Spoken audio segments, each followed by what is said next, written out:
De acordo com o Ministério da Saúde, a meningite é considerada uma doença endêmica no Brasil. A Organização Mundial da Saúde estima que mais de 5 milhões de pessoas são afetadas pela meningite anualmente em todo o mundo, sendo que a cada 10 pacientes, um morre em decorrência da doença e outros 2 ficam com sequelas. Para a gente falar um pouquinho sobre esse assunto, eu recebo aqui na nossa casa o neurocirurgião Dr. Júlio Pereira. Doutor, seja muito bem-vindo ao Santa Receita, doutor. Tudo ótimo. Muito frio em São Paulo? Melhorou bastante, melhorou bastante. Eu achei que hoje tá melhorzinho aqui também. Apesar de eu ser baiano, eu gosto de 20 graus, tá ótimo, mas te 20 traumatizei. graus aqui já tá gelado, né, doutor? Com certeza, pra baiano de que cidade o senhor é de lá? Salvador mesmo. Salvador mesmo. Que delícia, doutor, né? A gente tá falando tanto da Bahia hoje. Doutor, me conte, o que é meningite? Onde que ela fica? Perfeito. A meningite é o quê? É uma inflamação da meninge. A meninge é algo que recobre o cérebro. Então, é uma proteção do cérebro. É uma membraninha bem fina, que ela recobre tanto o cérebro como a parte da coluna. Então, quando ela inflama, meningite, né? Como você fala aqui muito de saúde, você está acostumado a ir para tudo, tudo que inflama. Então, a meningite, ela pode ser bacteriana e viral. São os 2 tipos mais comuns. Tem fungo e outros casos mais raros, o pós-operatório, como eu tenho também. Mas, de um modo geral, o que mais preocupa as pessoas, e a endêmica que você referiu, é justamente as meningites por bactérias e vírus, que aumenta muito nesse período frio. A gente começou a falar do tempo, né? Então, período de maio, junho e julho, costuma ter uma alta de casos de meningite. E morre muita gente, em especial criança e idoso.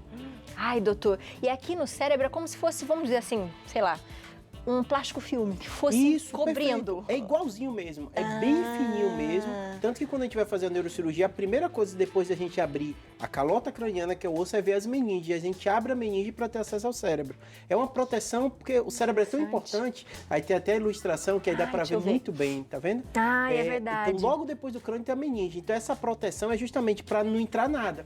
Só que nós somos seres biológicos, qualquer falhazinha que tenha ou algum agente pode infectar. E como que a gente consegue, como que a gente transmite ou como que a gente pega a meningite? Perfeito, né? Meningite, todo mundo tem uma história, eu lembro de alguém, fulano pegou, depois o parente pegou. Por quê? A gente hoje tem no calendário vacinal uma boa cobertura. Então tem as bactérias, são nomes estranhos, mas só para vocês entenderem. Meningococo, pneumococo, são um destaque muito grande. Hemófilo, né? Listéria nos idosos. São nomes feios, né? E estranhos, mas basicamente são bactérias que elas podem contaminar. A vacina, ela confere uma proteção boa, mas óbvio, como tudo, a gente sabe que não é 100%. Então, o mais importante é a identificação precoce dos sintomas. E aí, para simplificar, é uma tríade, né? Que é o quê? A dor de cabeça, a febre e a rigidez de nuca, que toda avó, toda mãe às vezes fala isso. E é uma coisa até simples de identificar. Às vezes, só de pedir a pessoa para botar o queixo aqui no peito, ela não consegue, porque como a meninge ela estica na hora que ela vai fazer um movimento e está inflamada, ele sente uma dor muito forte e não consegue fazer esse movimento tão simples. E qual o grande problema? É identificar muito rápido e ir para o médico, porque a gente tem tratamento. E o tratamento tem que ser feito rápido. E em especial, o que é curioso da meningite, que é estranho, mas assim, quando uma pessoa pega, em especial essa meningococcus, outras pessoas podem pegar. Então é bem comum quando acontece um caso, é notificação compulsória, você tem que avisar o Ministério, né? Porque é um problema de saúde pública e sempre vem surtos e tem que notificar todo mundo que teve contato com aquela pessoa. E aí você tem que fazer um tratamento, o que a gente chama quimioprofilaxia, para evitar que os outros desenvolvam também. Porque como ela é viral, é como se fosse o Covid. Eu passo pelas vias respiratórias? Isso, tem a viral, mas essa é a bacteriana, que preocupa mais. Mas é a mesma coisa. É a mesma coisa. Só que a bactéria ela fica alojada. Se você trata muito rápido com antibiótico, faz essa quimioprofilaxia, a pessoa não desenvolve. E assim, quando acontece, é um caso muito grave. Se você não tratar nas primeiras 24, 48 horas, né? Todo mundo, às vezes, tem uma história de alguém, fulano estava bem, de repente pegou meningite e morreu. Sim. Naturalmente, a gente tem nossa defesa, mas a gente sabe que, às vezes, o tipo de bactéria, né? Bactéria que nem vírus, ela sofre mutação, tem uma série de coisas, às vezes pega, e quando tem surto, acontece assim. Então, você identificou um caso, todos que tiveram contato, inclusive a gente profissional de saúde, é comum, eu já tomei algumas vezes, você teve algum tipo de atendimento ou contato com alguém, ou passou naquela emergência, o hospital, então chama todo mundo. Aí você tem que tomar um tipo de antibiótico específico por alguns dias. Nossa, doutor, que interessante isso. E aí, se eu demorei para dizer que esses sintomas, ou para chegar até um posto médico, eu corro o risco de morrer. É grave, é uma doença muito grave, porque o grande problema é o seguinte, o cérebro é muito relevante. Então você tem, como você falou, né, casos de morte, cada 10, isso é muito alto, né? E a morbidade, porque isso inflama, às vezes lesa a região do cérebro muito importante. Então, às vezes é comum a pessoa perder a audição, às vezes você conversando com a pessoa, fala, fulano teve meningite quando era criança, aí ficou com essas sequelas. Pode ter sequela cognitiva. E o mais importante é identificar. Identificar foi no pronto-socorro, para você ver como isso é tão relevante. A gente diz que é uma emergência infecciosa e o médico muitas vezes faz o tratamento empírico. O que é o tratamento empírico? Você imagina que a doença colhe, que aí já vou mostrar aqui o líquido da coluna, que preocupa muita gente, né? Mas aqui você tem que colocar uma agulhinha aqui, tirar esse líquido, manda para o laboratório para eles investigarem. Então, a mesma coisa como você falou do PCR do Covid, só que é no nariz, porque está nas vias aéreas, aqui está na meninge, né? Então, você tem que colher esse líquido. Enquanto espera o resultado, o médico não espera o resultado. Colhe o exame de sangue também e ele começa a tratar. Então, meningite, até na faculdade, os professores às vezes falam isso assim, só de pensar nela você trata. Então, se tem a clínica sugestiva, se tem a história, você colhe os exames antes do resultado chegar, para você ver como é tão relevante o tempo do tratamento. E, doutor, dá alguma confusão mental também? É um quadro muito comum, porque o cérebro, como é responsável por tudo, se você tem inflamação, ele às vezes muda assim o eixo. Então as pessoas, mudar o eixo eu digo do comportamento. Então às vezes a pessoa fica confusa, às vezes pode ficar agitada, às vezes pode ficar sonolenta, né? Porque como o cérebro comanda tudo, depende do local que tem mais inflamação. Tem a mais inflamação. E aí e como que a gente passa para outra pessoa, no caso? A mesma coisa você Mesma falou com o Covid. coisa. Tanto que quando você tem no hospital alguém, assim que ele dá entrada, ele tem isolamento respiratório, que nem acontece no Covid. Então, todo mundo que entra tem que usar máscara em 95, tudo isso. Isso acontecia muito antes, sempre aconteceu assim. Você tem que isolar, comunica todo mundo que teve em contato. Então, às vezes, quando é escola e criança, tem que comunicar toda a sala daquela criança para fazer, né? O grande dificuldade da meningite é as pessoas entenderem a relevância e dor de cabeça, febre. Criança, às vezes, quando é muito pequena, ela não fala, né, da dor de cabeça, né, mas está muito agitado, muito chorosa, leva. E o pediatra tem muita experiência aqui no Brasil com isso. Então, eles batem o olho já... E já consegue identificar. Já consegue identificar. E tratando, assim, os antibióticos que a gente tem, ele tem uma cobertura muito boa. Então, você consegue. E uma coisa curiosa, assim, só para o seu público entender, a gente falou tudo da bacteriana. Mas também tem a viral. Então, da mesma coisa, até o Covid pode dar uma meningite, né? Só que quem é leigo, quem não é profissional de saúde, tem que imaginar que pode ser uma meningite. Ou bacteriana ou viral. Aí, quando chega na emergência, o médico vai avaliar, vai colher o exame, você vê como é tão grave. Às vezes a gente começa tratando as duas coisas ao mesmo tempo, antes do resultado chegar. Nossa, para prevenir. prevenir. O corte para não inflamar, para prevenir qualquer complicação. Aí quando começa a chegar os resultados, a gente diz que é desescalonar. Você começa a tirar aqueles tratamentos que não estão adequados, já que já tem um resultado mesmo, sabendo do que se trata. E aí tem uma ilustração também, que aí deu para ver muito bem, né? Então a meninge, ela está em contato direto com o cérebro. Então se tem essa inflamação, se você não tratar, pode dar abscesso, pode ter uma lesão cerebral, pode ter isquemia, por isso que é muito relevante.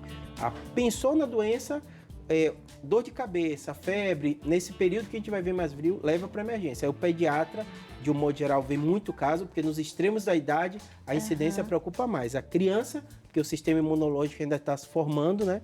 E o idoso também, que o sistema imunológico já está mais fraquinho naturalmente da idade. E isso é por causa da imunidade mesmo, né, doutor? Da imunidade, Tanto que é curioso, até algumas pessoas perguntam, mas o adolescente, o jovem na sala, por que faz quimioprofilaxia de todo mundo?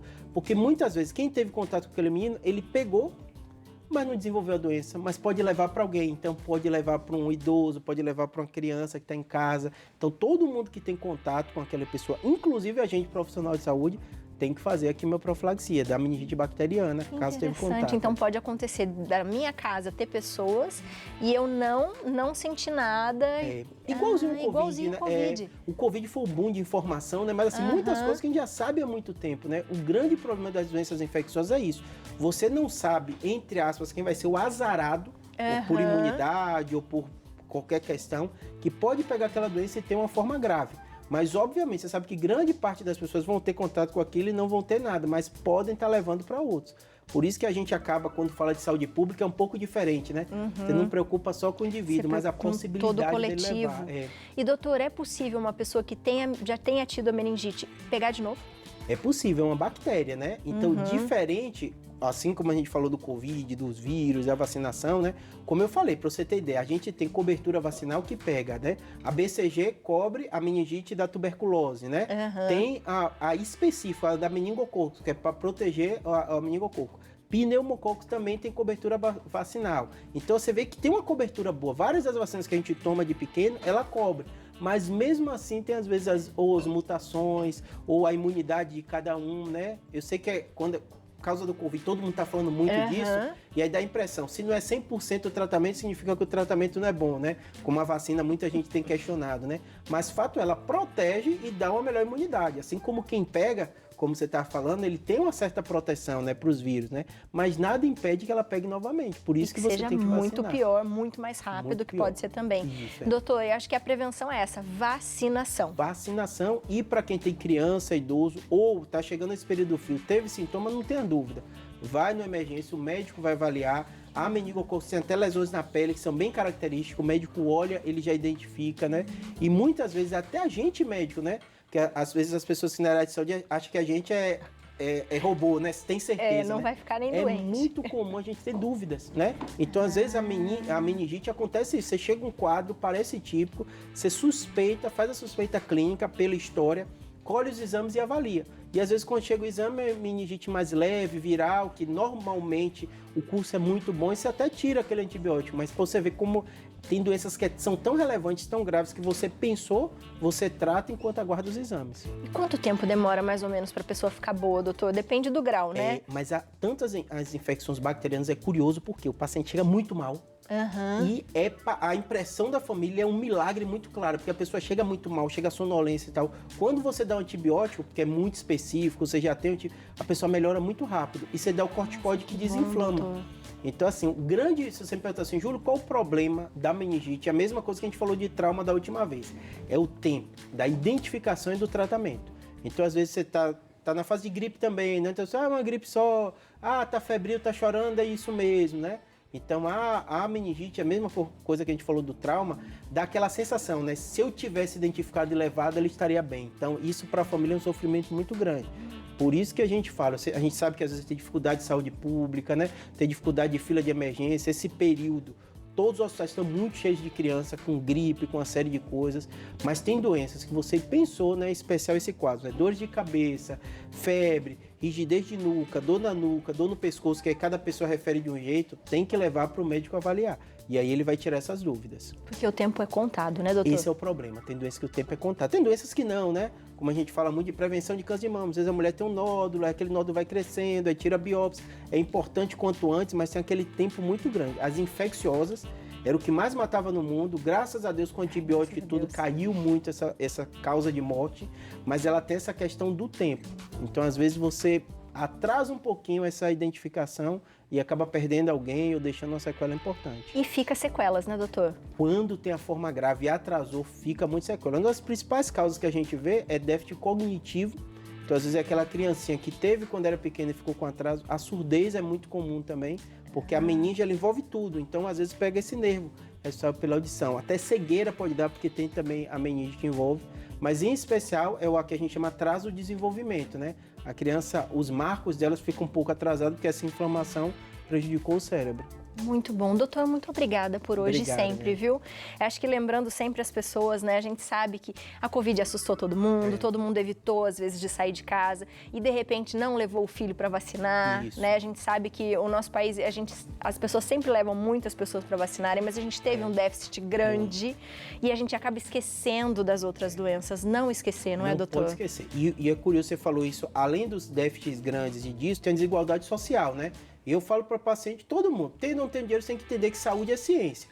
Então, existe até vacinas que o próprio SUS não dá, que tem uma cobertura boa. Por exemplo, meu filho deu um tipo de vacina, eu tinha condições de pagar, óbvio que nem todo mundo tem, mas o SUS já tem uma cobertura boa. Mas se você tem um pediatra, conversa, às vezes você até conversa com o posto, ele precisa de um reforço a mais, precisa de alguma coisa.